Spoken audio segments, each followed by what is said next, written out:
ഭാരതത്തിലെ 12 ജ്യോതിർലിംഗങ്ങളിൽ ഏറ്റവും ശക്തിയേറിയതായി കണക്കാക്കപ്പെടുന്നത് ഉജ്ജയിനിലെ മഹാകാലേശ്വരനെയാണ്. ലോകത്തെ മറ്റ് ജ്യോതിർലിംഗങ്ങളെല്ലാം വടക്ക് ദിശയിലേക്ക് അഭിമുഖമായിരിക്കുമ്പോൾ മഹാകാലേശ്വരൻ മാത്രം ദക്ഷിണമൂർത്തിയായി, അതായത് തെക്കോട്ട് നോക്കി വിരാജിക്കുന്നു. പുരാണങ്ങൾ പ്രകാരം ദക്ഷിണ ദിശ മൃത്യുവിന്റെ ദേവനായ യമരാജന്റേതാണ്. മരണത്തിന്റെ വാതിലെന്ന് വിശേഷിപ്പിക്കപ്പെടുന്ന ആ ദിശയിൽ വാഴാൻ സാധിക്കുക മരണത്തെ പോലും ജയിച്ച കാലങ്ങളുടെ കാലനായ മഹാകാലന് മാത്രമാണ്. പുരാതന കാലത്ത് ഉജ്ജയിനി അവന്തിക എന്നാണ് അറിയപ്പെട്ടിരുന്നത്. അറിവിന്റെയും തപസ്സിന്റെയും സിദ്ധികളുടെയും കേന്ദ്രമായിരുന്നു ഈ പുണ്യഭൂമി. അന്ന് അവിടെ ഭരിച്ചിരുന്നത് മഹാദേവന്റെ ഭക്തനായ ചന്ദ്രസേനനായിരുന്നു. അദ്ദേഹം രാപ്പകലില്ലാതെ ഓംകാര മന്ത്രം ജപിച്ച് ശിവഭക്തിയിൽ മുഴുകിക്കഴിഞ്ഞു. അക്കാലത്ത് ദൂഷണൻ എന്നു പേരുള്ള ഒരു മഹാരാക്ഷസനുണ്ടായിരുന്നു. ബ്രഹ്മാവിൽ നിന്ന് ലഭിച്ച വരം കാരണം മനുഷ്യർക്കോ ദേവന്മാർക്കോ അവനെ വധിക്കാൻ സാധിക്കുമായിരുന്നില്ല. അവൻ ഋഷിമാരുടെ യജ്ഞങ്ങൾ തടസ്സപ്പെടുത്തുകയും വേദങ്ങളെ അപമാനിക്കുകയും ജനങ്ങളെ ദ്രോഹിക്കുകയും ചെയ്തു. ദൂഷണന്റെ അക്രമം സഹിക്കവയ്യാതെ ഋഷിമാർ രാജാവായ ചന്ദ്രസേനന്റെ അരികിലെത്തി. ഈ ഭൂമിയുടെ രക്ഷകൻ സാക്ഷാൽ മഹാദേവനാണ്, നമുക്ക് അദ്ദേഹത്തെ വിളിച്ച് പ്രാർത്ഥിക്കാം എന്ന് പറഞ്ഞ്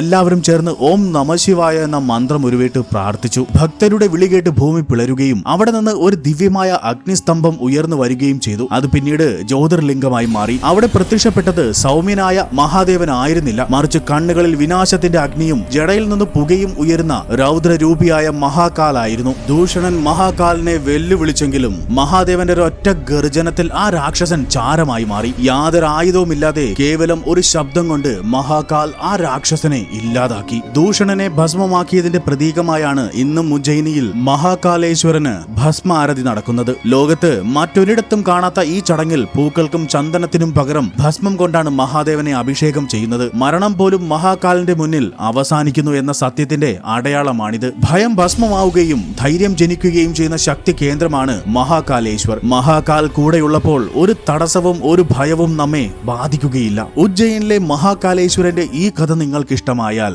ലൈക്ക് ആൻഡ് സബ്സ്ക്രൈബ് ചെയ്ത് കമന്റ് ബോക്സിൽ ജയ് മഹാകാൽ ടൈപ്പ് ചെയ്യൂ. ജയ് മഹാകാൽ.